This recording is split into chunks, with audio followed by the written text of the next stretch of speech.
Они отдавали свои жизни за будущее детей, своего народа, своей страны. 4 долгих месяца продолжались ожесточенные бои под Малгобеком. Героическая оборона этого города вошла в анналы истории. В августе 1942 года фашистское наступление захлебнулось благодаря героизму и мужеству советских воинов, защищавших Северный Кавказ.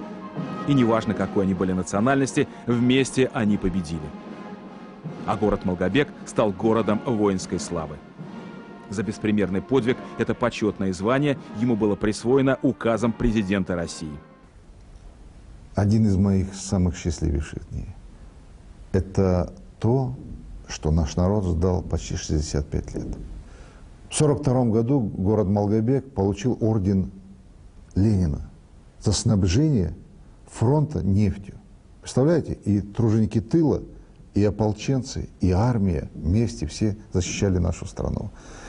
Малгобек, где погибло 120 тысяч человек, защищая Малгобек.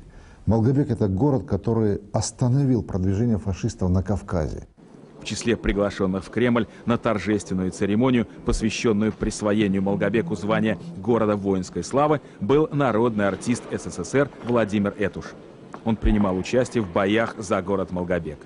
Мне лично это особенно дорого, потому что это завершает тот круг, который я прошел во время войны. Я был в Малгобеке. Сказать, что я освобождал время не могу, но я был там именно. То есть я воевал, не думайте, что просто так был. Я не артист там. Я бросил эту профессию на это время. И в конце концов, вот сейчас меня снова приглашают в Малгобек. Я надеюсь, что Владимир Владимирович приедет.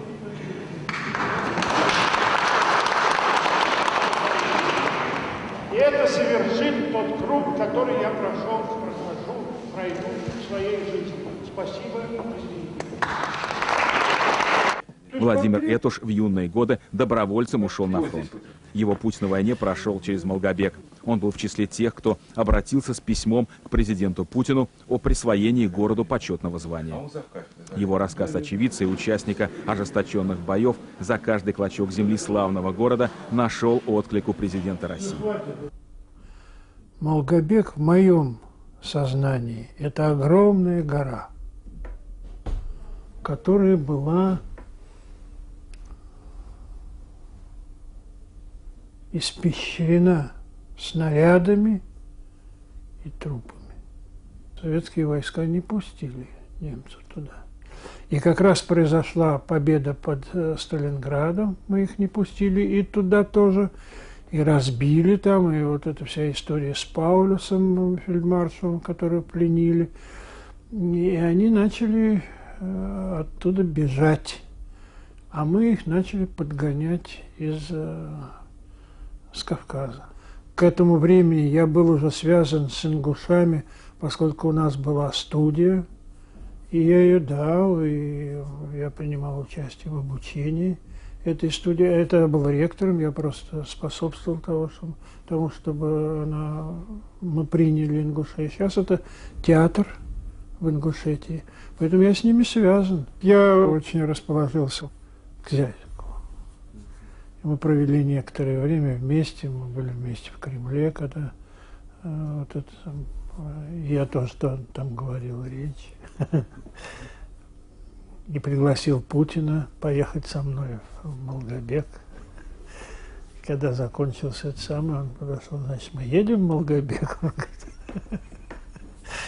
Я сказал, я-то еду, а вы поедете со мной?